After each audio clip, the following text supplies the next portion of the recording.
Financial planning. Now, depending what stage of life you're in, that could take on different meanings. Obviously, if you're really young and bulletproof like we all were at one time, when somebody brings up financial planning, you're like, I don't need that. I'm never going to die and I'm going to be a billionaire. I don't need to think about it. But as life goes on, life changes, your planning needs to be ahead of the game to make sure you don't face any unnecessary surprises before it's too late. We're talking financial planning and a little bit more today here on the show. The name of the company we're chatting with is Integrity Financial Planning, Mr. Integrity Financial Planning, and our guest, Brian Bowen. Sorry, Brian, missed it up. How are you, buddy? That's okay. I'm doing great. How are you? I'm great. Thank you. We got too many Brians rolling around here today, but it's a treat to have you on here today. And I want to go ahead and let everybody peek behind the curtain. Today, you're a guest on a TV show, but you also host your own radio show. Tell me about your radio show, the name of the show, and where we can find it. Yeah, Retire with Integrity. You can go to retirementplannow.com and see the current stations, about 10 of them across the country that we are aired at different times. And it's about retirement issues. It's about the folks today that want to retire and they have key issues and they want to talk about taxes, retirement, estate planning, investing, everything, and we kind of hit on all those areas to the things that we hear as feedback that people want to hear. Well, not only are you very successful on the radio side of things, getting the word out there, you're the perfect guy to have as a guest today, because you didn't just wake up yesterday and decide, I'm going to get into financial planning. You've been doing this for over 20 years now, haven't you? Right. Yeah. And it's been a long coming. I mean, I started as a broker, which was basically a glorified salesman selling investment products. And for the last, decade, we've basically flipped it and said, we want the process. What do the affluent, the wealthy really want? Well, they want to protect their wealth, right? They want to preserve it. They want to transfer it to the next generation, the kids or family they care about, and they want to enhance their wealth by saving on taxes. And a lot of them, actually, most of the wealthy, I think it was a survey, 70% of the wealthy want to charitably give. And so we want to show people how they can give more to charity, but also save on taxes. Everybody loves saving on taxes. Because if you save on taxes, that means you get more income. Right, Brian? I mean, that's kind of the name of the game. That is the name of the game. Everybody wants more income, because we always hear about one of the top fears in America, and the older I get, the more it rings with me. The top fear is outliving your money. I know you hear that one a lot. Give me your professional description of that. What's it mean when somebody says, geez, I don't want to outlive my money? Well, it means what their expenses are, that they can continue to live in that same lifestyle, right? It's not my lifestyle, it's their lifestyle. And so we have to figure out their expenses, their income sources, Social Security, pensions, whatever they have, retirement assets, real estate, which is a big portion of the wealthy's assets today. And it's making sure that they have enough if there's a stock market decline, if the inflation goes to the roof, which is a big concern today. Inflation is out of control. All of the concerns that you can have, they want to make sure that they're going to be okay.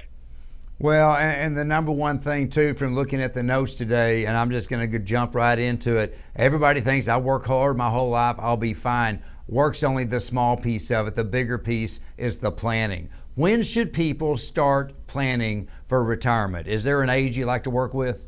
I mean, for us, the folks that really get serious we have people listen to our show that we have friends and folks that call in that are 30s and 40s, but the real people that get serious are in their 50s to 60s. Our probably average client is about 60 to 65 years old, somewhere in there. And because it's like the red zone. I mean, they're on the 20-yard line going, I'm about to get to the end zone, but I don't have it all figured out. I mean, I checked the box on the 401k, Brian, right? I checked the box at the retirement workshop at work, but I don't have enough money saved, I don't think. Or if I do have it saved, do I have it saved in the right place, right? Is it tax-free? A lot of folks are realizing that are retiring now that they're in a higher tax bracket than they were when they were working, and they saved in the wrong place. And so now they came to us as tax specialists to help reduce their tax and figure out ways to mitigate that, right? And so That's essentially what people are starting to come. It's 55 to 60 is when they really get serious. I think the number one word for today may be planning, but right behind it is taxing and taxes. And the one thing that jumped out too on the page is that everybody, when they're getting ready to do this stuff, they have to have what you refer to as a tax-minded portfolio. Go through that one, the whole bullet point of the tax-minded portfolio.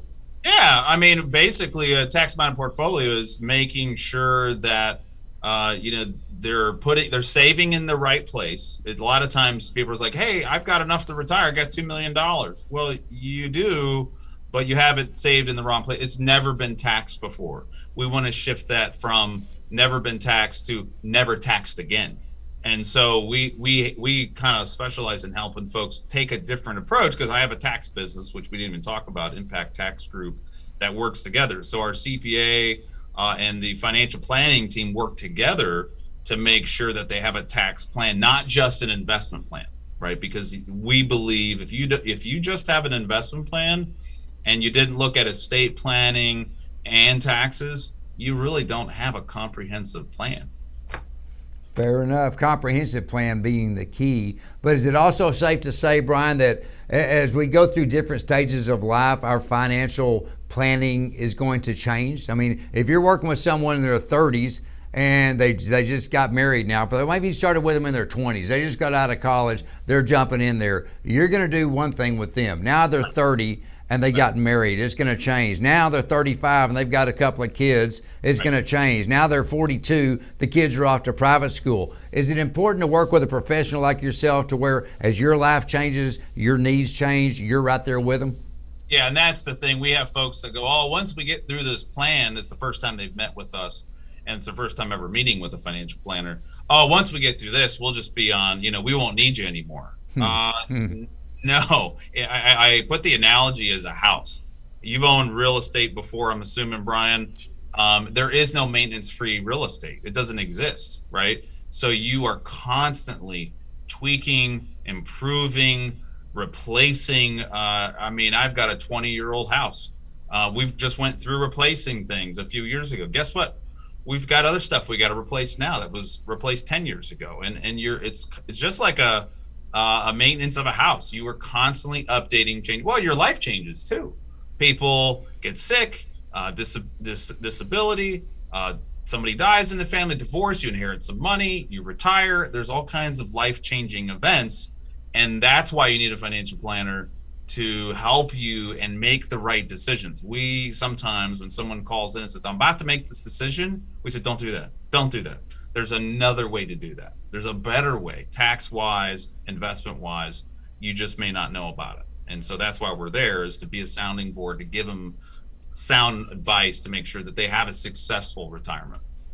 One more thing, Brian, I've got about a minute to go, but I'm really curious with regards to the pandemic, a whole realm of stuff that hits you with your clients and other people in general, not the least of which people would get furloughed, they'd panic, they'd cash out their 401ks, or they're figuring out where to put it. Whole new can of worms. Give me the number one piece of advice somebody needs to be able to do when it comes to that 401k, they're leaving this job. What do they need to do with it? Well, they need to look at all the options. If they have a 401k, a lot of private companies have company stock. There's stock strategies there you can do. Net unrealized appreciation is one of them. Don't just roll it over. Go to a financial planning expert to look at all the options that you have available, and not just your 401k, everything you're doing. Your real estate, your estate plan, your will, your trust, your taxes. Have someone that can look at all those things so it's not siloed advice just about your 401k. Brian Bowen, everybody, he's been doing this for 20 years. He gets the word out there in a lot of ways, certainly with his own radio show, coming on my show today. But however he's spreading the word, he's doing it well, and he's doing it in the best interest of everyone that listens. Brian, thanks for being here today. Keep doing what you're doing, man. We wish you all the best. Take care. Thanks for having me.